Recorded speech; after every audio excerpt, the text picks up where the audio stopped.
I'm Barrie Cassidy. And I'm Tony Barry. Welcome to Back Barries, a podcast for Guardian Australia. Well, the search for a ceasefire in the United States-Israel-Iran war goes on, and so does Australia's search for fuel security. But beyond that this week, important policy statements, the government on defence spending, the coalition on immigration. So we'll start there with immigration. It's hardly a detailed policy, not at this stage anyway. It's heavy on observations and generalities and the search for Australian values.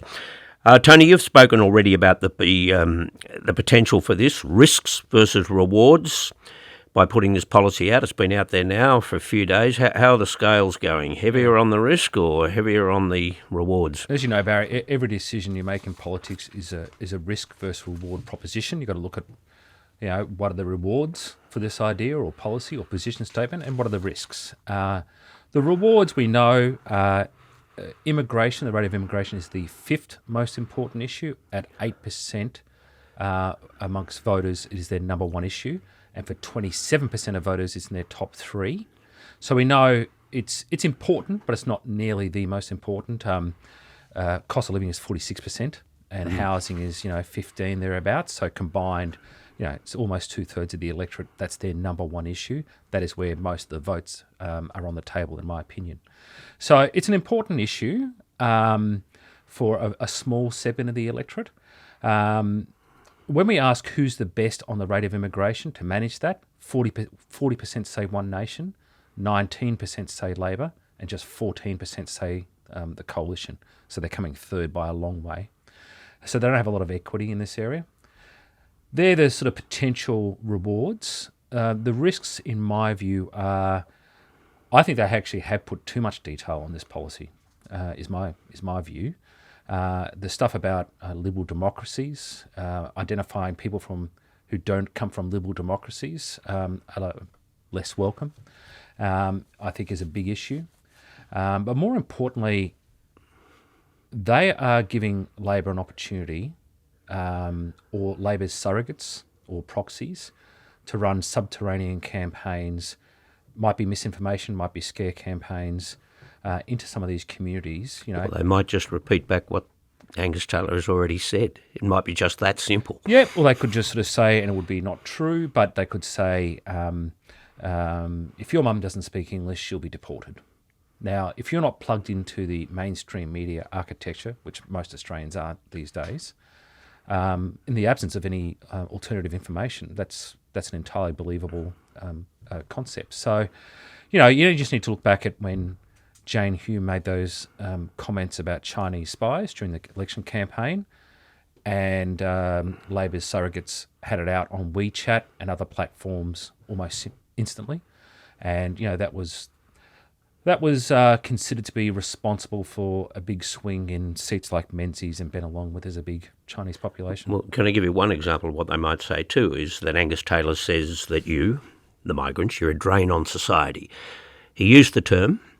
He used it selectively, of course, some are, but nevertheless, a drain on society. Now, you see how that goes over in some of these places, that you might be a recent immigrant, you had a job, you became redundant, as so many people do, you're suddenly unemployed, and you feel, talking about me, it might be somebody who started a small business, 11 interest rates rises, and the business goes bust. Suddenly, you're a drain on society. They're no different to anybody else, and yet they're being singled out as a drain on society. There would be people all over the country feeling that when they hear it, feeling that they're talking about me. Yeah. Don't forget, though, in the polling we've done when we've tested that proposition, and we spoke about this once before, I said I was certain it was authored by Tony Abbott, under Labor, immigration numbers are too high and standards are too low.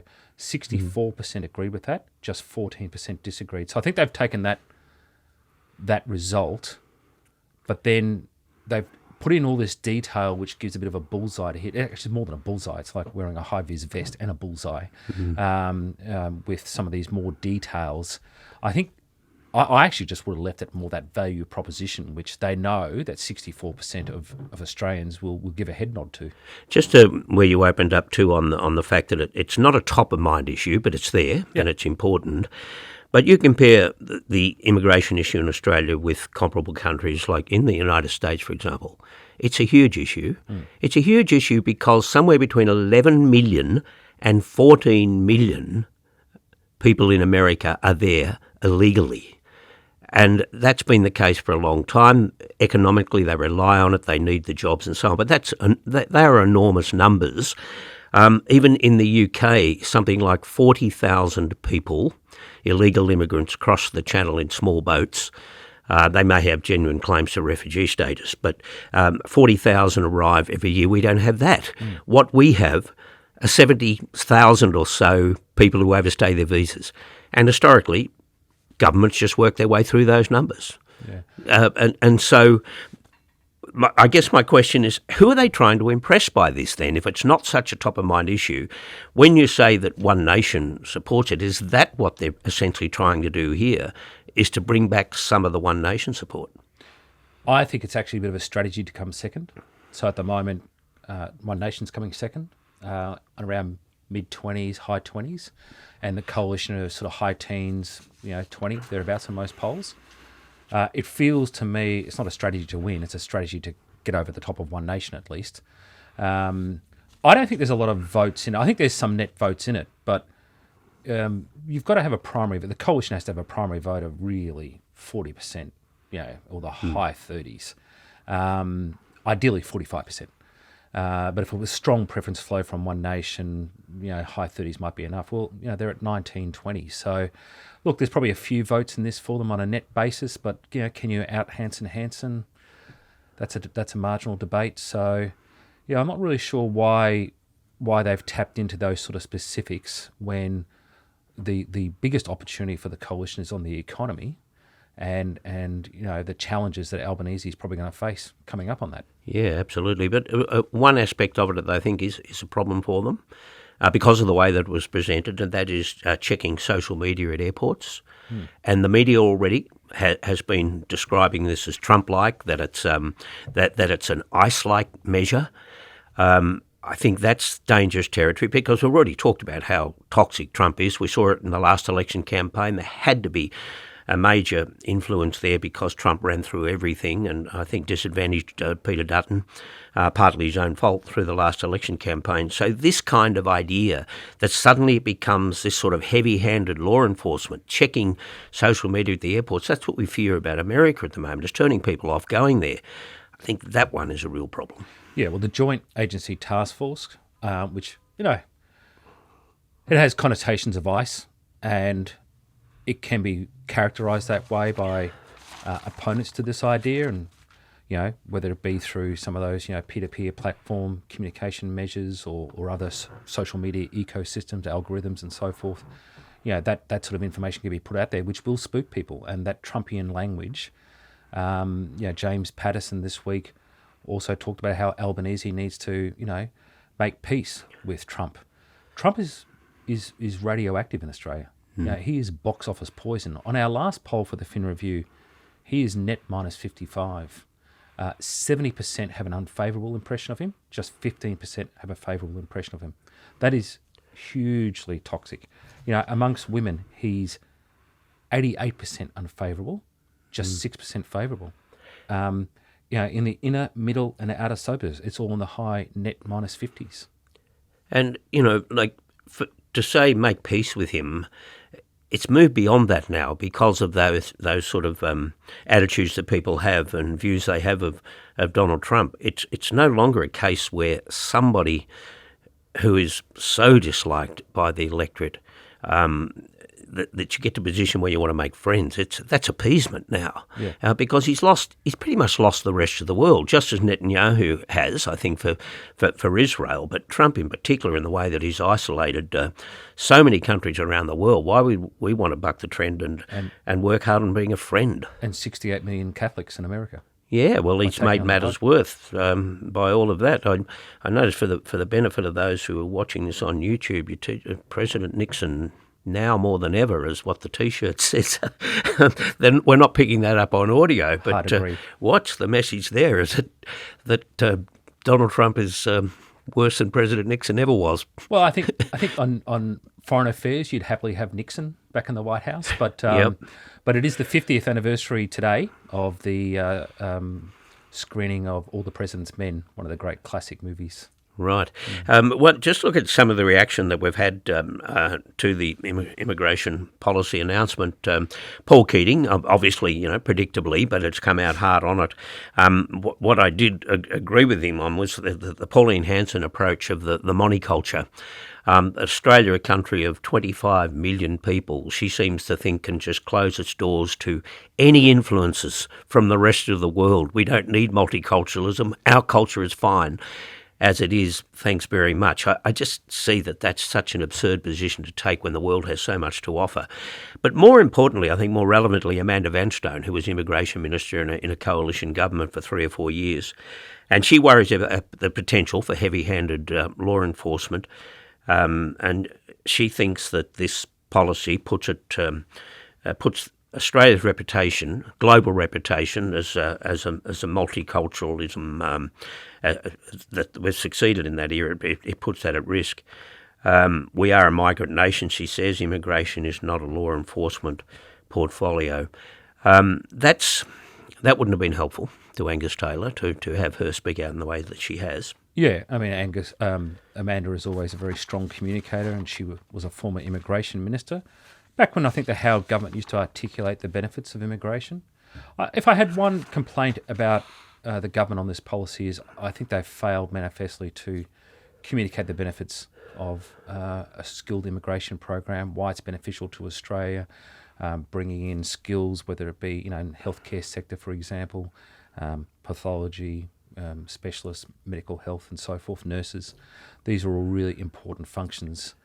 I do look back at George W. Bush. I was watching a couple of YouTube videos of him, as you do on a weekend, and he was talking about immigration and the importance of it, how it nourishes the soul of the country and how it rejuvenates the soul, and how immigrants perform jobs that Americans won't do or can't do, highly skilled and specialist jobs. And I look at where the White House is now, but also where the Australian Conservative side is as well, where they're just basically taking strategy from Sky After Dark and Fox News effectively. Yeah. And the difference this time around too is that even though it was an indirect reference, and you've already spoken about this, but he kind of implied that this non-discriminatory policy is at risk because he's talking about not just that certain individuals are not suitable, but certain countries are not suitable as a source of immigration. And he talked about countries that have dictatorships and authoritarian control and so on. Missing the point, of course, that's precisely why so many of these people want to go and live in a free country like Australia, because they don't want to bring... they didn't create the societies that they live in, and they don't want to bring those sorts of influences to Australia. They want the system that operates here. Yeah, and one of those countries, of course, is China. Chinese immigrants will soon overtake the number of immigrants from the United Kingdom. And they populate all around the country and make great contributions, but they're in electorates like Deakin, Menzies, Bennelong, and so forth. And on values anyway, I mean, these sort of Australian values, and you get the colloquial terms all the time, about, fair go, where that's what we're about and so on. Are there really Australian values anyway, or the kind of values that they come up with are values that most countries in the world embrace? I don't think there's anything particularly unique about our values. And we also have in place we already have a test, a character test, and I just can't see, well, certainly not to this point, I don't think the coalition has explained what is missing from that character test that would help in terms of bringing to Australia people with sounder, more Australian-like values.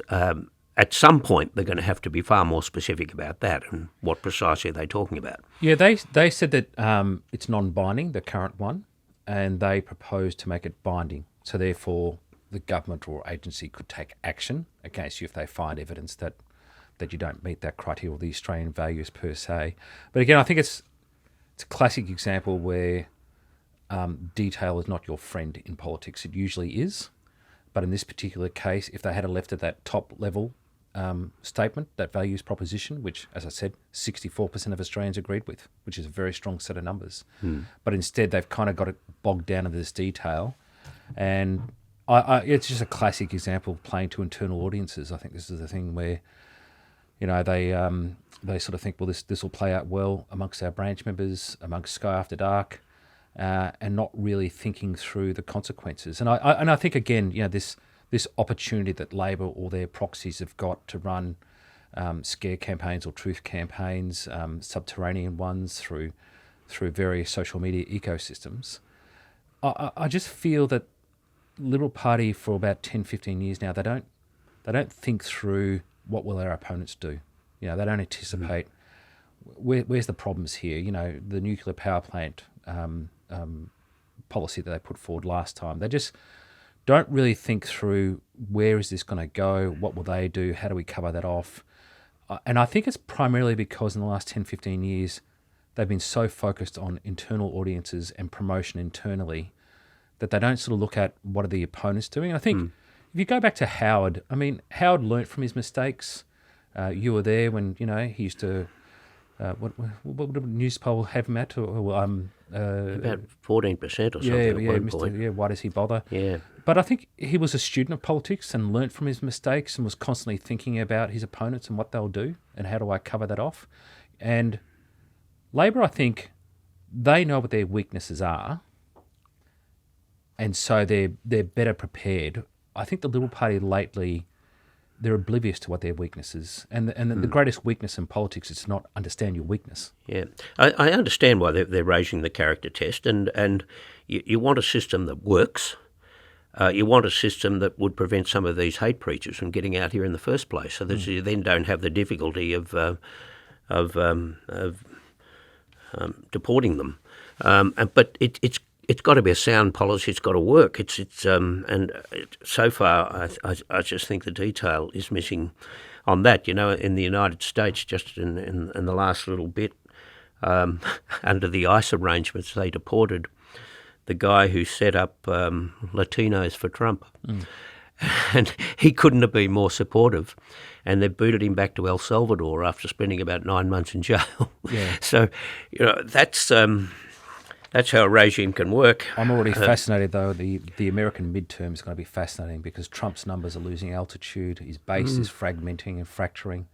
On as you know, my new segment every week, Barry, is Tucker Carlson's wisdom of the week. And Tucker Carlson said this week that he feels sorry for Trump. He feels sorry for all slaves relating to his relationship with Bibi Netanyahu. And, I think his tweet where he depicted himself as a doctor dressed like Jesus, he deleted. I don't recall that he's ever deleted anything in his career. I thought it was significant. It's rare for this guy. It wasn't an admission. It was obviously the media's fault for interpreting it as Jesus. Obviously, I've been to see lots of doctors, and occasionally you see them dressed like Jesus Christ. So it's a common thing. And that was his line. But that's as big as a concession of a mistake as you get from that guy. Yeah. Somebody's got to him and said to you, can you appreciate what you've just done? And you've started a war with the Catholic Church. But J.D. Vance is a Catholic, and I just wonder whether there's an element here of Donald Trump just making life uncomfortable for him. Yeah. He knows that J.D. Vance is in the wings. He wants the nomination next time around. And it was uncomfortable for him. First of all, he had to support the war in Iran. There's evidence that he didn't. Yeah. And now he's got to defend Donald Trump against the Pope. Yeah, there was a very well-briefed piece to the New York Times saying that J.D. Vance was opposing it, and he was the only one in the room that was opposing it, which Trump will know exactly where that came from. But that's obviously J.D. Vance recognising this is going to be hugely unpopular. He is a war veteran himself. He knows a bit about this subject. And he realises it's hugely unpopular. And if he wants to ever be president, he needs to put some distance between this conflict and himself. I just want to pick up another issue by way of an email. James Thompson emailed, and was a generous opening where he said it's the best political commentary going around. Thank you, James. But he wrote that he missed us over Easter, and he was hoping that in that program we would touch on gambling advertising, which the new policy had just been announced. two parts to this. I'll ask you the first part. Any polling yet, he asked, to gauge responses to that? Has there been? I don't know whether you've been in the field on that issue specifically, have you? No, but we have done a lot of research, and it's something that's come up really a lot post-COVID.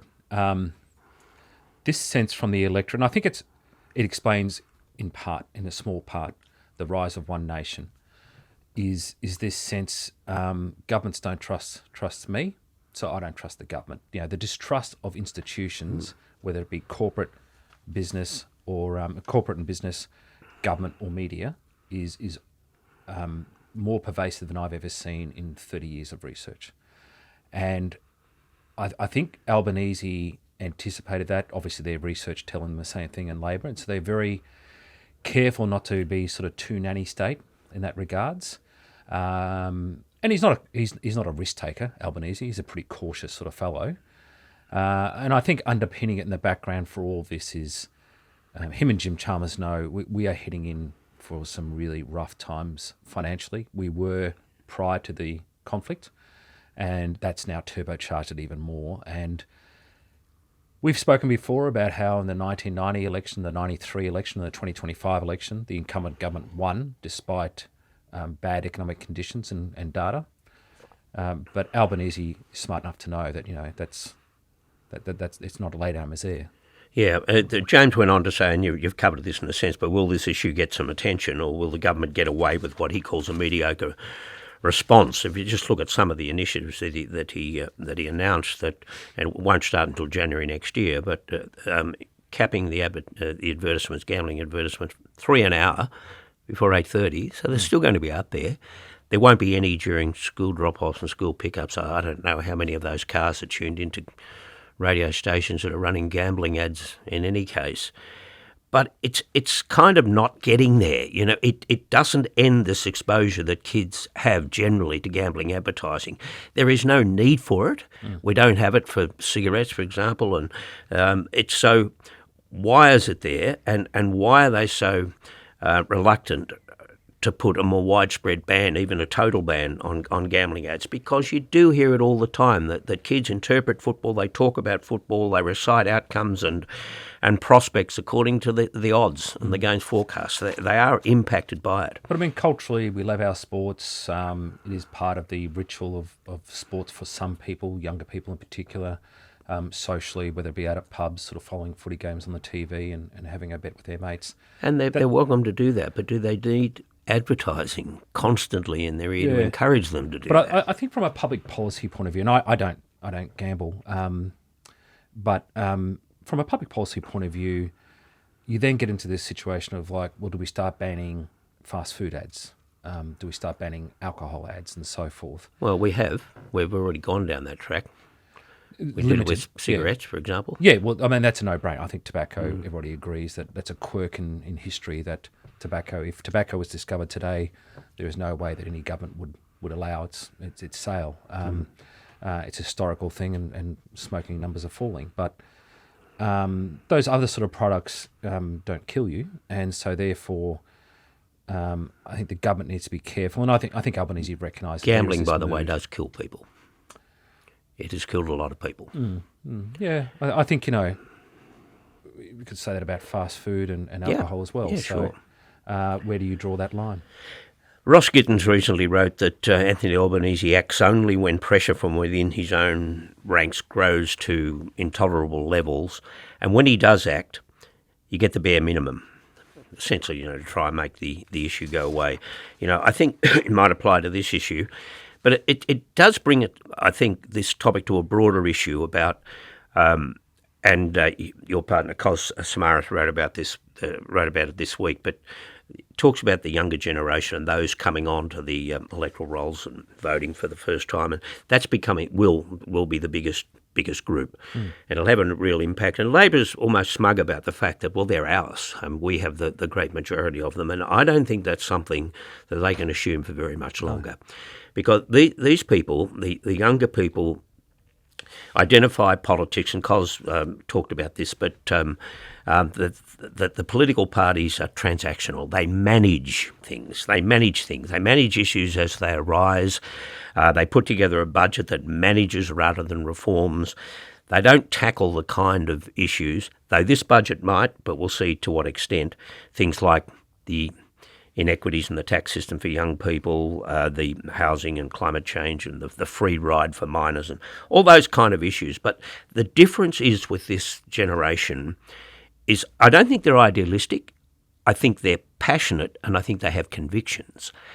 And that's what they don't recognise in the major parties. They don't reflect their compassion, for a start, but their convictions. And when you look at the Mayor of New York, you look at who reflected Bernie Sanders in a way and drew all of those supporters from the Bernie Sanders troop, that wasn't idealistic. That was recognising there's a group that share those kind of attitudes. Yeah, we've noticed in a lot of our research, there's two defining aspects of younger voters. One is they live in their own social media ecosystems and algorithms.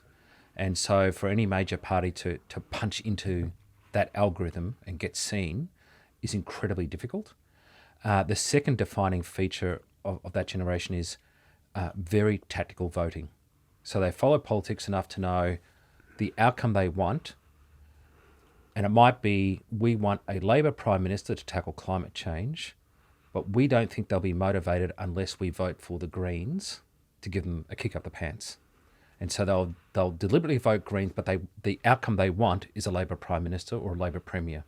So they do think about their voting and how to deploy their vote tactically, and that makes them sort of I wouldn't say you can rent their vote, but it certainly makes it difficult for major parties to hold that vote. And I've seen it before when Labor starts getting a bit cocky about their position because of the very weakened opposition that they're facing. That sort of confidence and cockiness, it can come back to haunt you. And when Howard dispatched of Latham in 2004, Howard had got rid of Beazley twice, who was a very decent and capable fellow, and Simon Crean, who again similarly. Latham less so, but very unorthodox and brilliant in his own way. Not forgetting that he was Gough Whitlam's apprentice. We all sort of thought, well, Howard is unbeatable.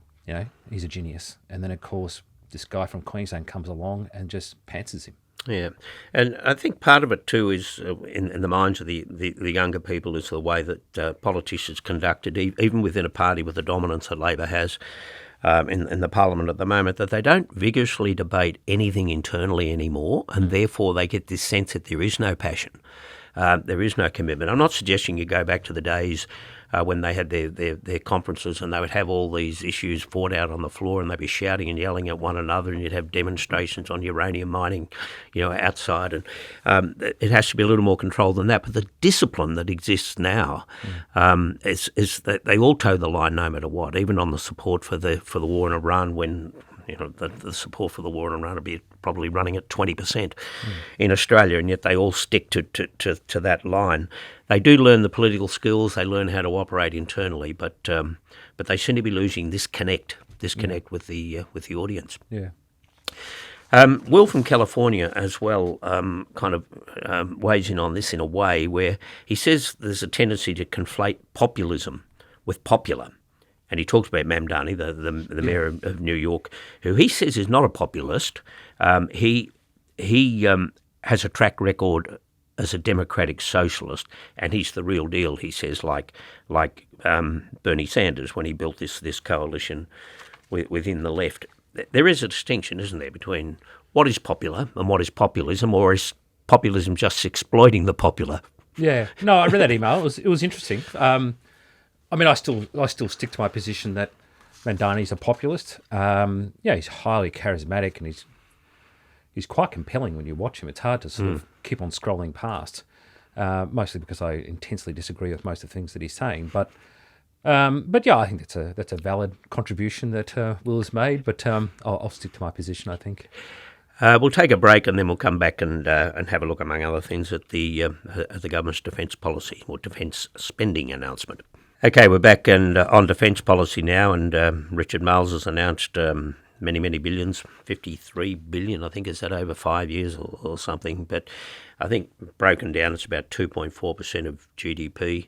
I don't like these constant references, but that's not as much as what Trump wants. Well, who gives a damn? I mean, what's the relevance of that? It was kind of clouded in a way because he might have used a NATO kind of comparison rather than the Australian straight GDP comparison. Either way, it's an increase.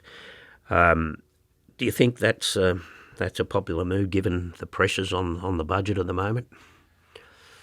Well, yes. I mean, yes and no.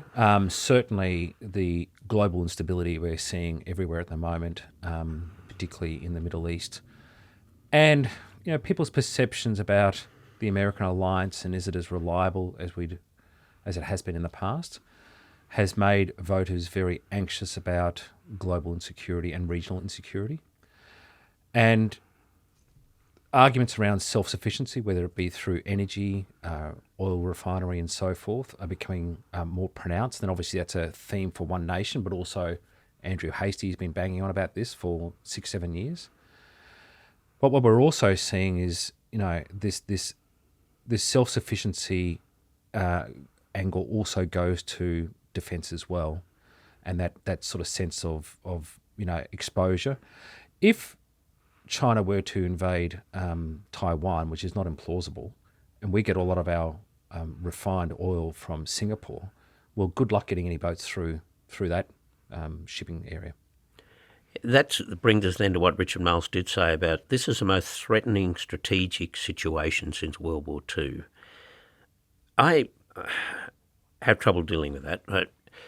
Okay, we have the Middle East conflict, we have Russia versus Ukraine, but he was talking about Australia-specific situation and the strategic risks here. It's almost as if, despite everything that's going on in the Middle East and in Europe and Russia and Ukraine, it's still the China threat that dominates their thinking.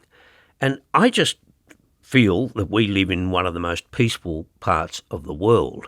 I don't, to the same extent as they do, feel this threat, this constant threat of invasion. You might remember the 9 newspapers ran 2 or 3 years ago now that the line that the invasion was imminent and might happen within 2 years. Well, that 2 years is long gone, and nothing has changed. Nothing has changed. The relationship remains as it was.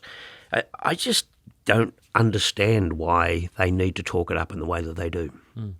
Why are they justifying this defence expenditure, and especially at a time when we're about to get a budget that's going to be as tight as they get, and there'll be all sorts of community groups that are going to be denied money that they might have expected. There'll be people who are saying, well, what's in it for me because I've got this kind of cost of living pressure. It does seem to be contradictory. Yeah, it's got to be one of the toughest budgets ever delivered. Jim Chalmers is obviously a very good political performer and he's a good communicator. But putting this budget together is going to be the toughest challenge of his career by far.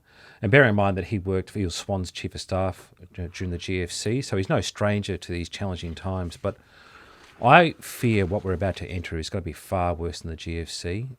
There's a lot of credible talk about stagflation, including former chair of the RBA or Treasury. And stagflation, of course, is high inflation, low growth, high unemployment. And if that happens, I think we're going to see a level of anxiety we haven't seen before, and it's already at very high levels, and despondency about the future.